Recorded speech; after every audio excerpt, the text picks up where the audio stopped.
Apakah ini merdeka? Iya. Apakah ini merdeka? Iya. Maka letakkanlah suaramu.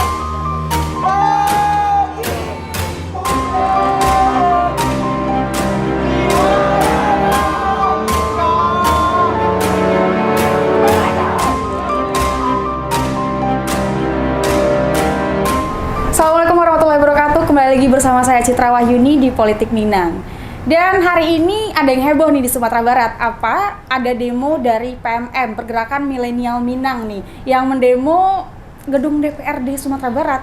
Aduh. Nah, untuk supaya kita tahu nih apa yang didemokan dan kita akan melihat juga nih tanggapan dari Ketua DPRD Sumatera Barat gitu loh. Dan saya sudah bersama dengan Bapak Supardi. Halo, Ya. Pak. Halo Citra, sehat ya? Ya, alhamdulillah sehat dong, Pak. Ya, alhamdulillah. Gimana nih, Pak? Rame-rame di depan gedung DPRD Kalau tadi, juga Pak. diklarifikasi ya, bukan rame, bukan heboh ya, tapi dibikin heboh. Oh, dibikin heboh ya, Pak ya? Iya. Dibikin heboh, gitu. Sebenarnya apa sih, Pak, yang terjadi gitu loh? Kenapa teman-teman dari mahasiswa mendemo ketua DPRD gitu loh? Nah, yang itu tadi dia harus diklarifikasi ya. Pertama, DPRD ini beda dengan gubernur. Oke. Ya. Kalau pemerintah provinsi itu komandannya namanya gubernur, Ya. wakil gubernur. Ya. Dia punya otoritas untuk menentukan hitam atau putih. Ya. Tapi kalau lembaga legislatif, DPRD, dia itu kolektif kolegial. Oke. Jadi ketua tidak bisa menentukan. Yang menentukan itu nanti adalah paripurna. Oke. Termasuk juga masalah anggaran. Ya. Ya. Jangan nanti kalau kita bangun gedung di areal rumah ketua DPRD, terus disalahkan ketua DPRD-nya. Mentang-mentang ketua DPRD tinggal situ. Nggak masuk juga. Oke. Kalau kita anggarkan nanti rehab gedung, Iya. ya, terus tahu-tahu terjadi bencana di situ, ya, ada yang luka atau meninggal, terus yang salah juga ketua DPRD-nya, Oke. kan nggak fair juga itu kan? Ya. Itu satu. Yang kedua, yang harus kita juga lihat, tentu apa yang kita lakukan itu sudah jauh pertimbangannya. Bicara tentang masalah perhatian kita terhadap COVID. Sejak COVID berada di Sumatera Barat di bulan Maret tahun 2020, Ya. DPRD Sumatera Barat itu bukan main luar biasanya. Ya. Oke. Disinilah tempat orang-orang tempat mengadu aspirasinya. Tidak hanya masyarakat, ya. Bahkan tim nakes sendiri, Ya. ya intensitasnya jauh lebih tinggi di sini. Ketika mereka tidak mendapatkan harapan, pasti tempat mengadunya ke sini. Oke. Ya. Tidak hanya tim nakes, yang lainnya pun seperti itu juga. Dan kalau tidak di sini ya di rumah dinas. Ya. Oke. Di rumah dinas. Nah, kita kebetulan di rumah dinas itu ya memang tidak punya tempat untuk menerima tamu yang representatif. Oke. Ya. Tidak punya tempat bagi kita untuk berdiskusi. Nah, perlu juga kita klarifikasi bagi teman-teman yang pernah datang ke sana ya. Ya. Itu MCK nggak ada. Oke. Ya. Kalau seandainya ada yang kebelet nanti sebagainya, ya terpaksa mereka tuh ke atas, ya, ke tempat kediaman. Yang itu berjarak gedungnya dan lain sebagainya. Belum lagi bocor dan lain sebagainya. Kalau bicara tentang masalah tempat kediaman, kemarin kita sudah jelaskan, kita undang media. Ya. Bahkan kita undang media ke rumah tempat kediaman ketua DPRD. Oke. Kita perlihatkan satu persatu ruang tersebut, ya. Mulai dari pintu jendelanya yang nggak layak lagi, yang nggak bisa dikunci. Ruang tamu di depan itu bocor. Bocornya bukan bocor dikit, tapi bocornya sudah gede itu. Kalau hujan itu sudah banjir sampai ke tangga pintu masuk juga banjir. Dan itu sudah nggak terhitung lagi yang jatuh karena licin. Nah, nanti kalau seandainya yang jatuh terus terkilir kakinya, sakit atau mungkin ya sikat kaki meninggal. Jangan-jangan nanti ketua DPRD juga disalahkan.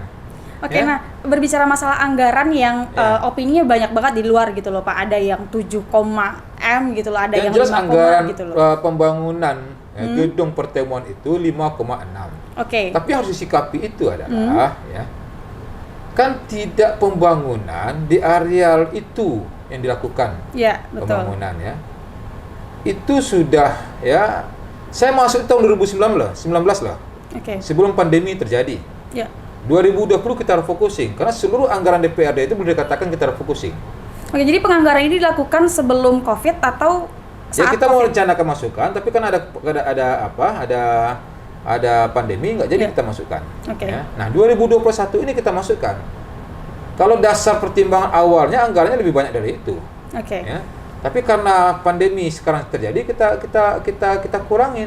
Dan itu bukan main luar biasa. Hampir 40% biaya operasional DPRD itu sudah kita kurangin di sini. Oke. Bahkan kawan-kawan pun nggak boleh katakan aktivitasnya cuman di dalam Provinsi Sumatera Barat, ke dapil mereka masing-masing. Ya nggak ada persoalan tentang masalah itu. Nah, pembangunan itu tidak hanya di situ. Ya. Ya. Kok nggak pernah disorot itu rumah gubernur yang direhab? Wakil gubernur. Mereka tidak hanya merehab, furniture pun diganti.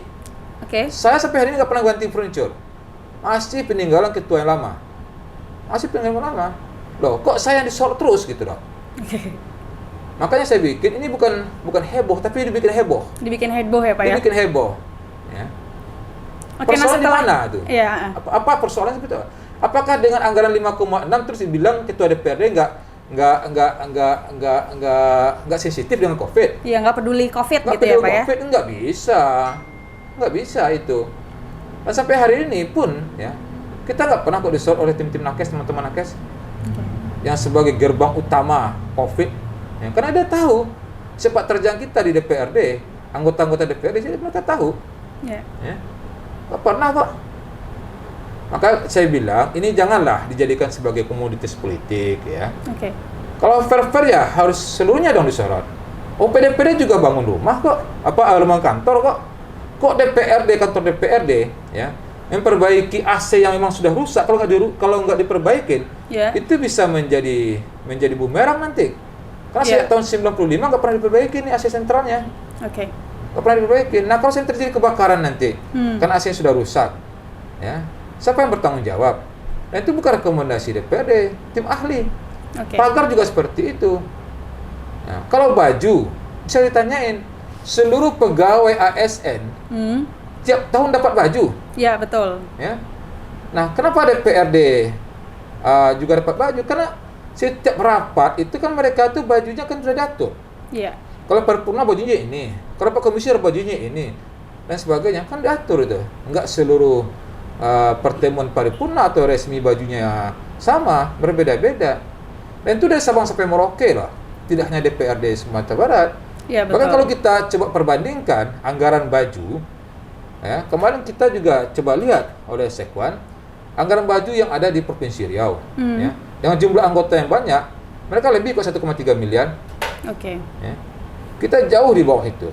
Cuman kan permasalahan katanya ini persoalan timing gitu loh Pak. Persoalan timing karena lagi masalah COVID timing, seperti itu. ya. Nah. Oke, masalah timing. Kok pemerintah provinsi kok disorot juga bajunya? Oke. Hah? Iya. Apakah mereka nggak juga dapat itu? Oke. Kok ke sini perginya? Berarti tidak seimbang gitu loh Iya ya Pak ya? dong. Kalau baju itu saya bilang tadi seluruh ASN dapat. Gubernur juga dapat sama dengan DPRD. Oke. Wakil gubernur juga dapat kok sama dengan DPRD. Tapi kenapa kok kita DPRD disorot gitu loh? Ya berarti menurut Bapak ini memang murni dipolitisasi gitu loh Saya ya? nggak menuduh itu ya. Oke. Saya nggak menuduh itu. Tapi mudah-mudahan lah adik-adik ini murni ya. Mudah-mudahan seperti itu. Ya. Tapi harus fair juga dong. Ya, harus fair. Siapa sih yang pengguna banyak anggaran? Nah, apakah DPRD? Kan enggak. Kita di sini 65 orang loh anggotanya. Ya. Belum lagi sekretariat lebih 200 orang. Oke. Nah, dengan adanya pro kontra ini atau dihebohkan seperti itu, eksekusi selanjutnya atau langkah yang diambil oleh Bapak selaku Ketua DPRD apa nih Pak? Ya, saya enggak ada. Saya anggap ini sebuah sebuah proses ya, yang pembelajaran bagi kita bersama. Ya. Ya. Nah, kita juga terima kasih juga telah mengingatkan DPRD ya tentang masalah ini. Makanya di tahun 2022 kemarin kita membahas KUA PPAS ya, kita juga desak pemerintah provinsi, ayo kita sama-sama perhatian dengan COVID ya, dengan real ya. Artinya anggaran kita bahas untuk 2022 itu kita alokasikan lebih konsentrasi kepada penanganan COVID dan recovery ekonomi.